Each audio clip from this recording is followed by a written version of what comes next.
Ollie, you've agreed to work together, but what does that mean in practice? We're exploring the options, and there will be a series of different steps taken to look at where the best possible water source would be for the ponds.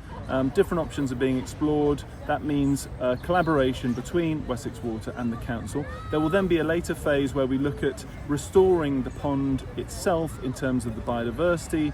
As I was explaining, we have faced an extremely hot and dry summer, and we need to look at ways to rethink the planting in the pond for different plants that are better adapted to fluctuations in the water level, but will absolutely find a water source to then bring back water into this much loved water feature. Well, this is reassuring those who hung on the words "we won't let it stay as it is" as meaning you were going to fill it in and plant flowers in it.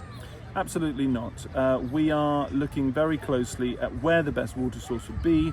The question was always about how to get the water flowing back through the whole series of ponds. So the water comes into the Botanic Garden pond at the top, it will then flow back through the cascades down into the main pond at the bottom. As I said, one of the key things is how we then look at the planting in that pond to make sure that it's resilient and adapted to a changing climate. Who's going to pay for this? So negotiations and discussions are underway. There will be a combination of contributions. We're looking at ensuring that we work closely with Wessex Water. They obviously have the expertise and the knowledge around water source, potentially spring-fed, potentially borehole. We're looking at different options. There will of course be elements that the council itself then covers, such as the replanting and looking at the life within the pond, the biodiversity within the pond itself. This seems to have been an issue for many, many years. Has it really taken the threat of a protest gathering to actually spur you into action? So the council has been working on this issue for a number of years, and actually only a couple of years ago there was an operation to remove silt from the pond, because the understanding at that time was that the problem had to do with the levels of water was linked to too much silt in the pond.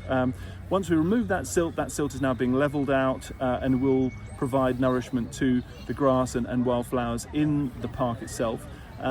When we took the silt out, when the council removed the silt, it was understood then that the water would naturally fill up. However, particularly given this year, we've seen that there isn't sufficient water naturally coming from rainfall to continue to maintain the levels. So now we're looking at the next phase, and the next phase requires us identifying that water source so that we can maintain the water level. So this has been a step-by-step process, and of course it takes time. I'm as frustrated as anyone else, and I've only recently come into this, but I'm going to make sure that we drive it forward.